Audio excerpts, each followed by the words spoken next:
परीक्षावाड़ी के पर्यावरण और पारिस्थितिकी तंत्र के प्रश्नों की श्रृंखला में आज का जो हमारा पहला प्रश्न है वो है कि किस प्रकार के पिरामिड द्वारा विभिन्न पारिस्थितिकी तंत्रों की उत्पादकता का बोध होता है। किस प्रकार के पिरामिड द्वारा विभिन्न पारिस्थितिकी तंत्रों की उत्पादकता का बोध होता है। आपके ऑप्शंस हैं ऑप्शन नंबर ए संख्या pyramid, option number B biomass pyramid, option number C ऊर्जा पिरामिड और ऑप्शन नंबर डी बी एवं सी।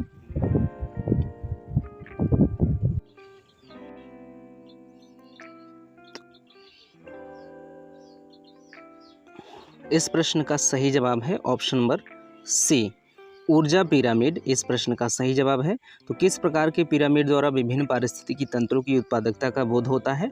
तो ऊर्जा पिरामिड द्वारा विभिन्न पारिस्थितिकी तंत्रों की उत्पादकता का बोध होता है, इसलिए इस प्रश्न का सही जवाब है ऑप्शन नंबर सी। अगला प्रश्न है, निम्नलिखित में से पारिस्थितिकी तंत्र का कौन सा एक जीवीय घटक नहीं है। निम्नलिखित में से पारिस्थितिकी तंत्र का कौन सा एक जीवीय संगठक नहीं है। आपके ऑप्शंस हैं ऑप्शन नंबर ए वायु, ऑप्शन नंबर बी वनस्पति, ऑप्शन नंबर सी जीवाणु और ऑप्शन नंबर डी जानवर। तो इस प्रश्न का जो सही जवाब है वो है वायु।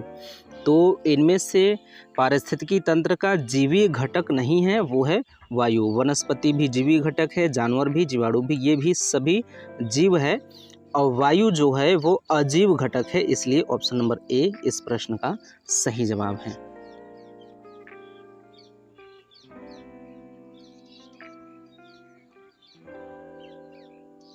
अगला प्रश्न है, 1985 से हर वर्ष भारत सरकार के पहले सोमवार को विश्व हैबिटेट दिवस मनाती है।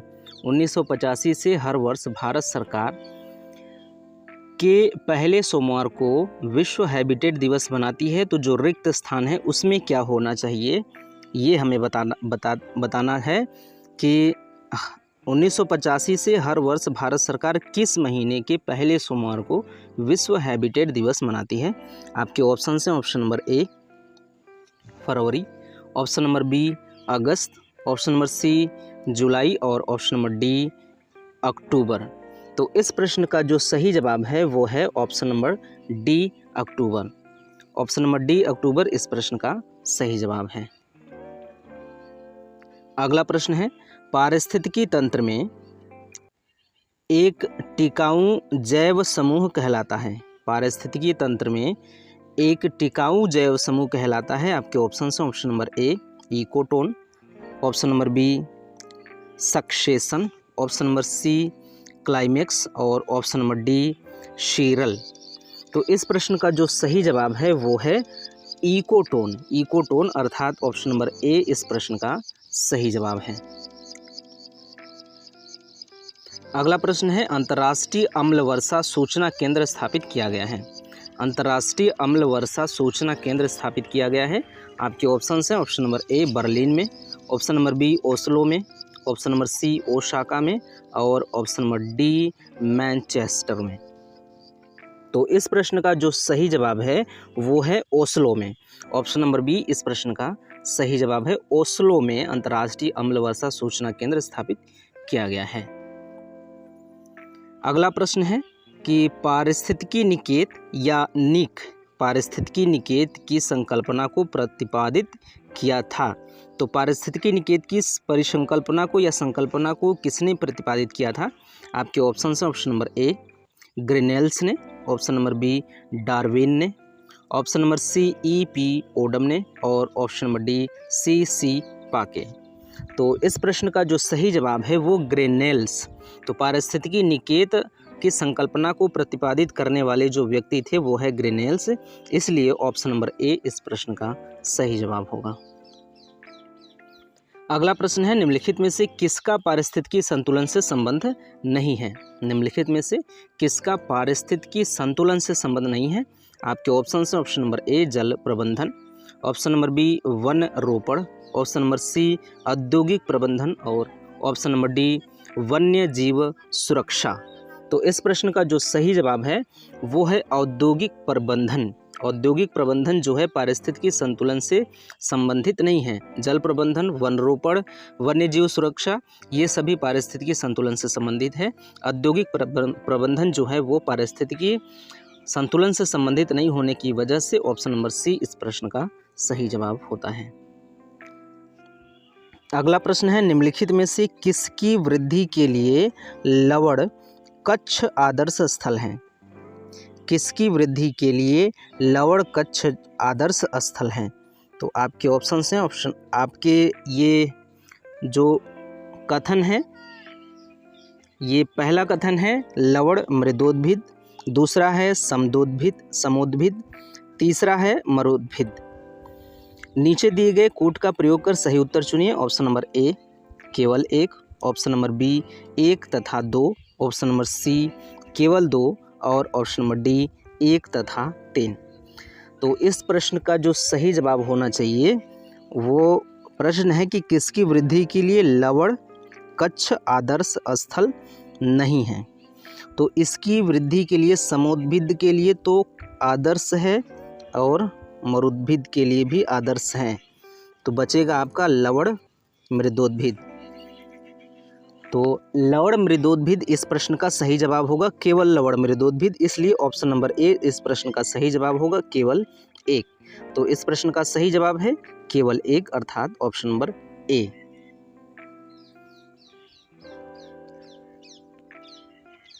अगला प्रश्न है कि भारत में मैंग्रोव वनस्पति अधिक विस्तृत रूप से पाई जाती हैं कहाँ पर? भारत में मैंग्रोव वनस्पति अधिक विस्तृत रूप में पाई जाती हैं। आपके ऑप्शन हैं, ऑप्शन नंबर ए मालाबार तट में, ऑप्शन नंबर बी सुंदरबन में, ऑप्शन नंबर सी कच्छ के रण में और ऑप्शन नंबर डी तटीय उड़ीसा में। तो इस प्रश्न का जो सही जवाब है वो है सुंदरबन में। भारत में मैंग्रोव वनस्पति सर्वाधिक सुंदरबन में पाई जाती हैं। तो ऑप्शन नंबर बी इस प्रश्न का सही जवाब होता है। अगला प्रश्न है, एपीफाइट्स वे पौधे हैं जो अन्य पौधों पर निर्भर हैं। एपीफाइट्स वे पौधे हैं जो अन्य पौधों पर निर्भर हैं। आपके ऑप्शन हैं, ऑप्शन नंबर ए भोजन के लिए, ऑप्शन नंबर बी यांत्रिक अवलंबन के लिए, ऑप्शन नंबर सी छाया के लिए और ऑप्शन नंबर डी जल के लिए। तो इस प्रश्न का जो सही जवाब है वो है यांत्रिक अवलंबन के लिए। एपीफाइट्स जो पौधे होते हैं अन्य पौधों पर यांत्रिक अवलंबन के लिए आश्रित होते हैं, इसलिए ऑप्शन नंबर बी इस प्रश्न का सही जवाब होगा। अगला प्रश्न है, पारिस्थितिकीय तंत्र को संतुलित बनाए रखने की हेतु आवश्यक है। पारिस्थितिकीय तंत्र को संतुलित बनाए रखने हेतु आवश्यक है। आपके ऑप्शन हैं, ऑप्शन नंबर ए जीवों की नई प्रजातियों का विकास, ऑप्शन नंबर बी कीटनाशकों के प्रयोग द्वारा हानिकारक कीटों का विनाश, ऑप्शन नंबर सी जैव विविधता का संरक्षण और ऑप्शन नंबर डी उपरोक्त सभी। तो इस प्रश्न का जो सही जवाब होगा, प्रश्न है कि पारिस्थितिकीय तंत्र को संतुलित बनाए रखने के लिए क्या आवश्यक है। तो जीवों की नई प्रजातियों का विकास, ये दो तो एकदम गलत है, इसलिए ये भी गलत हो जाएगा। आपका बचेगा ए और सी, जीवों की नई प्रजातियों का विकास, ये भी गलत है। तो ऑप्शन नंबर सी इस प्रश्न का जो सही जवाब है, जैव विविधता का संरक्षण। पारिस्थितिकी तंत्र को संतुलित बनाए रखने हेतु क्या आवश्यक है? तो इस आवश्यक है कि जैव विविधता का संरक्षण किया जाए, इसलिए ऑप्शन नंबर सी इस प्रश्न का सही जवाब होगा। अगला प्रश्न है, अधोलिखित में से कौन सा पारिस्थितिकीय तंत्र पृथ्वी के सर्वाधिक क्षेत्र पर फैला हुआ है? आपके ऑप्शन है, ऑप्शन नंबर ए मरुस्थलीय, ऑप्शन नंबर बी घास के मैदान, ऑप्शन नंबर सी पर्वतीय और ऑप्शन नंबर डी समुद्रिक। तो इस प्रश्न का जो सही जवाब है, आप देखेंगे तो कौन सा पारिस्थितिकी तंत्र पृथ्वी के सर्वाधिक क्षेत्र पर फैला हुआ है, तो आप देखेंगे कि समुद्र जो है, आप जानते हैं कि जो जल है, जलीय क्षेत्र पृथ्वी पर सर्वाधिक है। तो सामुद्रिक पारिस्थितिकी तंत्र जो है वो पृथ्वी पर सर्वाधिक क्षेत्र में फैला हुआ है, इसलिए ऑप्शन नंबर डी इस प्रश्न का सही जवाब होगा। अगला प्रश्न है, भूगोल को मानव पारिस्थितिकी के रूप में परिभाषित किया था? भूगोल को मानव पारिस्थितिकी के रूप में परिभाषित किया था? आपके ऑप्शन से option number A Patrick Geddes ने, option number B Harold Mackinder ने, option number C Harlan Barrows ने और option number D A Herbertson ने। तो इस प्रश्न का जो सही जवाब होगा आपका वो होगा हॉर्लॉन बैरोज ने। ऑप्शन नंबर सी इस प्रश्न का सही जवाब होगा। तो भूगोल को मानव पारिस्थितिकी के रूप में परिभाषित किया था हॉर्लॉन बैरोज ने, तो इसलिए ऑप्शन नंबर सी इस प्रश्न का सही जवाब होगा। अगला प्रश्न है, निम्नलिखित में से किसे पर्यावरण के मूल संगठकों में नहीं सम्मिलित किया जाता? निम्नलिखित में से किसे पर्यावरण के मूल संघटकों में सम्मिलित नहीं किया जाता है? आपके ऑप्शन से ऑप्शन नंबर ए अजैविक घटक, ऑप्शन नंबर बी जैविक घटक, ऑप्शन नंबर सी ऊर्जा घटक और ऑप्शन नंबर डी स्थानिक। तो इस प्रश्न का जो सही जवाब है, ये पर्यावरण के मूल संगठनों में सम्मिलित नहीं किया जाता। आप जानते हैं कि जैविक घटक शामिल होते हैं पर्यावरण में, अजैविक घटक शामिल होते हैं, ऊर्जा घटक शामिल होता है। जो शामिल नहीं होता है मूल रूप से वो स्थानिक संघटक। तो आपके इस प्रश्न का सही जवाब होगा ऑप्शन नंबर डी स्थानिक। अगला प्रश्न है, किस नगर के प्रदूषण करने वाले उद्योगों को प्राकृतिक गैस आधारित प्रौद्योगिकी में सर्वोच्च न्यायालय के आदेशानुसार परिवर्तित करना पड़ा? आपके ऑप्शन से option number A Agra, option number B Ayodhya, option number C Mathura और ऑप्शन नंबर डी हैदराबाद। तो इस प्रश्न का जो सही जवाब है वो है आगरा। ऑप्शन नंबर ए इस प्रश्न का सही जवाब होगा। अगला प्रश्न है, पारिस्थितिकी तंत्र में होता है? आपके ऑप्शन से ऑप्शन नंबर ए ऊर्जा व खनिज दोनों का लाभ, ऑप्शन नंबर बी ऊर्जा की हानि परंतु खनिजों का लाभ, ऑप्शन नंबर सी ऊर्जा का लाभ परंतु खनिजों की हानि तथा ऑप्शन नंबर डी ऊर्जा व खनिज दोनों की हानि। तो इस प्रश्न का जो सही जवाब है वो है ऊर्जा व खनिज दोनों की हानि। ऑप्शन नंबर डी इस प्रश्न का सही जवाब है। अगला प्रश्न है, पारिस्थितिकी तंत्र से संबंधित निम्नलिखित कथनों पर विचार कीजिए। कथन 1, पारिस्थितिकी तंत्र शब्द का प्रयोग सर्वप्रथम एजी टांसले ने किया था। कथन 2, जो जीव अपना भोजन स्वयं उत्पादित करते हैं उन्हें स्वपोषी कहते हैं। कथन 3, प्रकाश संश्लेषण की प्रक्रिया द्वारा उपभोक्ता अपने भोजन का उपभोग करता है। और कथन 4 है कि वियोजक कार्बनिक पदार्थ को कार्बनिक पदार्थ में परिवर्तित करते हैं। आपके ऑप्शन हैं ऑप्शन नंबर ए 1 व 2 सही हैं, ऑप्शन नंबर बी 2 व 3 सही हैं, ऑप्शन नंबर सी 3 व 4 सही हैं और ऑप्शन नंबर डी सभी सही हैं। तो अगर देखें तो वियोजक कार्बनिक पदार्थ को कार्बनिक पदार्थ में परिवर्तित, मतलब अकार्बनिक पदार्थ को कार्बनिक पदार्थ में परिवर्तित करते हैं। तो ये वाला ऑप्शन जो है, जो चौथा कथन है वो गलत हो जाता है। तो इनमें से 4 जिन जिन ऑप्शन में होंगे वो गलत हो जाएगा। तो सी में 4 है, गलत हो जाएगा। डी ऑप्शन जो है वो सभी सही हैं, तो इसमें भी 4 मान लेंगे हैं, तो ये भी गलत हो जाएगा, बचेगा 2। अब देखते हैं, प्रकाश संश्लेषण की क्रिया द्वारा उपभोक्ता अपने भोजन का उपयोग, प्रकाश संश्लेषण की क्रिया द्वारा उपभोक्ता अपने भोजन का उपभोग करते हैं।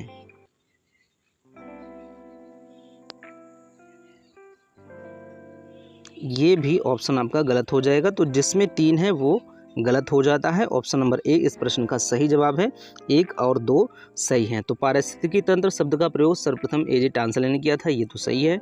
जो जीव अपना भोजन स्वयं उत्पादित करते हैं उन्हें स्वपोषी कहते हैं, तो ये सही है। 1 और 2 इस प्रश्न का सही जवाब होगा, अर्थात ऑप्शन नंबर ए इस प्रश्न का सही उत्तर है। अगला प्रश्न है कि कुछ पौधों की जड़ें विष के समान पदार्थों का श्रावण करके अन्य जाति के पौधों की वृद्धि को संदर्भित करती हैं। इस क्रिया को कहते हैं? आपके ऑप्शन हैं। Option number A allelopathy, option number B allopathy, option number C निष्क्रिय अवरोध और ऑप्शन नंबर डी इनमें से कोई नहीं। तो एलिलोपैथी जो है वो इस क्रिया के अंतर्गत आता है, इसलिए ऑप्शन नंबर ए इस प्रश्न का सही जवाब है, एलिलोपैथी। अगला प्रश्न है, दो या अधिक जीवों के अंतर संबंध में एक जीव को लाभ होता है किंतु हानि किसी को भी नहीं होता है, तो इस संबंध को क्या कहते हैं? आपके ऑप्शन हैं। ऑप्शन नंबर ए सहभोजिता, ऑप्शन नंबर बी सहजीवन, ऑप्शन नंबर सी सहोपकारिता और ऑप्शन नंबर डी प्राक्सहयोग। प्राक्सहयोग। तो इस प्रश्न का जो सही जवाब है वो है ऑप्शन नंबर ए सहभोजिता। तो दो या उससे अधिक जीवों के अंतर संबंध में जब एक जीव को लाभ होता है और दूसरे को भी किंतु हानि किसी को भी नहीं होता, हानि एक को लाभ होता है लेकिन हानि किसी को नहीं होता है, तो इस संबंध को सहभोजिता कहते हैं, इसलिए ऑप्शन नंबर ए इस प्रश्न का सही जवाब होगा। इस वीडियो का अंतिम प्रश्न और 100वां प्रश्न इस प्रश्न श्रृंखला का या दूसरे लेसन का 100वां प्रश्न जो है वो है वायु एक है। वायु क्या है? आपके ऑप्शन हैं। ऑप्शन नंबर ए यौगिक है, ऑप्शन नंबर बी तत्व है, ऑप्शन नंबर सी मिश्रण है और ऑप्शन नंबर डी विद्युत अपघटक है। तो इस प्रश्न का जो सही जवाब है वायु एक मिश्रण है।